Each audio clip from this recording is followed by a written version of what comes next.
শ্রীরামকৃষ্ণ কাপ্তেনের বাড়ি থেকে শ্রীযুক্ত কেশবচন্দ্র সেনের কমলকুটির নামের বাড়িতে এসেছেন। তাঁর সঙ্গে রয়েছেন রাম, মনমোহন, সুরেন্দ্র, মাস্টার মহাশয় সহ আরও অনেক ভক্ত। সবাই দোতলার হলঘরে বসেছেন। সেখানে প্রতাপ মজুমদার, ত্রৈলোক্যনাথ প্রমুখ ব্রাহ্মভক্ত উপস্থিত আছেন। শ্রীরামকৃষ্ণ কেশবচন্দ্রকে খুবই স্নেহ করতেন।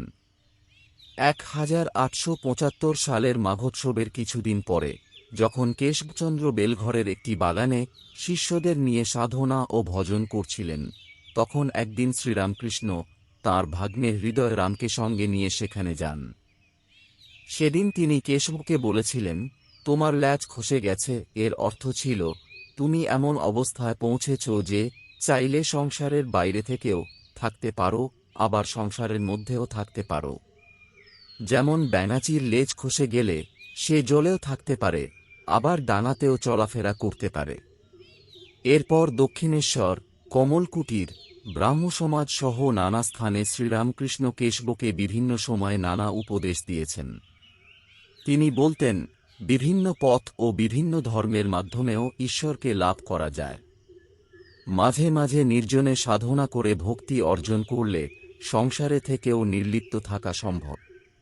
রাজা জনক প্রমুখ ব্রহ্মজ্ঞান লাভ করেও সংসারে বাস করেছিলেন। তবে ঈশ্বরকে পেতে হলে গভীর ব্যাকুলতার সঙ্গে তাঁকে ডাকতে হবে।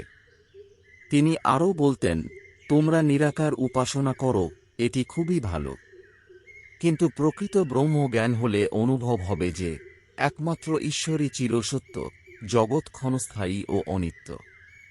সনাতন হিন্দু ধর্মে ঈশ্বরকে সাকার ও নিরাকার উভয়ভাবেই মানা হয়। আবার শান্ত, দাস্য, সখ্য, বাৎসল্য ও মধুর, এই নানা ভক্তিভাবের মাধ্যমে তাঁর উপাসনা করা হয়। যেমন একজন রোশনচৌকির বাদক কেবল একটি সুর বাজান, অথচ তাঁর বাঁশিতে 7টি ছিদ্র আছে। আবার আরেকজন সেই একই 7টি ছিদ্র ব্যবহার করে নানা রাগরাগিনী বাজিয়ে অপূর্ব সঙ্গীত সৃষ্টি করেন। তিনি আরও বলতেন, তোমরা যদি সাকার রূপ নাও মানো, তাতে কোনো ক্ষতি নেই। নিরাকার ঈশ্বরের প্রতি অটল নিষ্ঠা থাকলেই যথেষ্ট। তবে সাকার ভক্তদের আন্তরিক ভালোবাসা ও আকর্ষণটুকু গ্রহণ করা ভালো। ঈশ্বরকে মা বলে ডাকলে ভক্তি ও প্রেম আরও গভীর হয়। কখনো দাসের মতো, কখনো বন্ধুর মতো, কখনো সন্তানের মতো, আবার কখনো প্রেমিকের মতো তাঁকে ভালোবাসা যায়। কোনো রকম কামনা বা স্বার্থ ছাড়াই কেবল ঈশ্বরকে ভালোবাসাই সর্বোত্তম ভক্তি। এর নাম অহেতুকী ভক্তি। অর্থ, সম্মান বা অন্য কোনো কিছু চাই না, শুধু তাঁর শ্রীচরণে বিশুদ্ধ ভক্তি চাই। বেদ, পুরাণ ও তন্ত্র সব শাস্ত্রেই সেই এক পরমেশ্বর এবং তাঁর লীলার কথাই বলা হয়েছে। সেখানে জ্ঞান ও ভক্তি উভয়েরই শিক্ষা রয়েছে।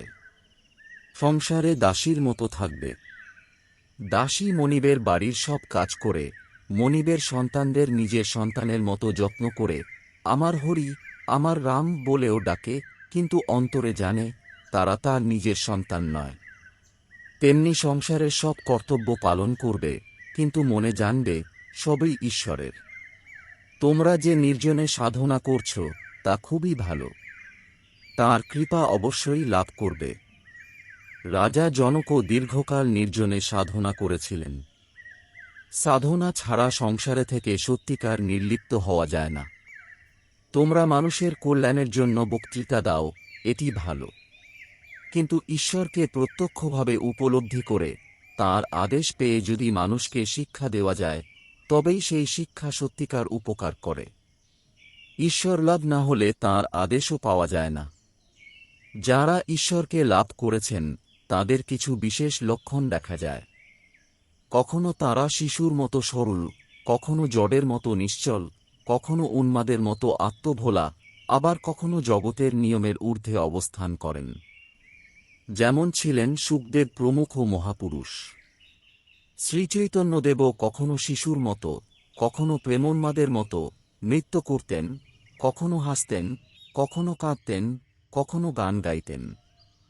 আবার পুরীধামে অবস্থানকালে অনেক সময় গভীর সমাধিতে নিমগ্ন হয়ে সম্পূর্ণ জড়বৎ হয়ে থাকতেন।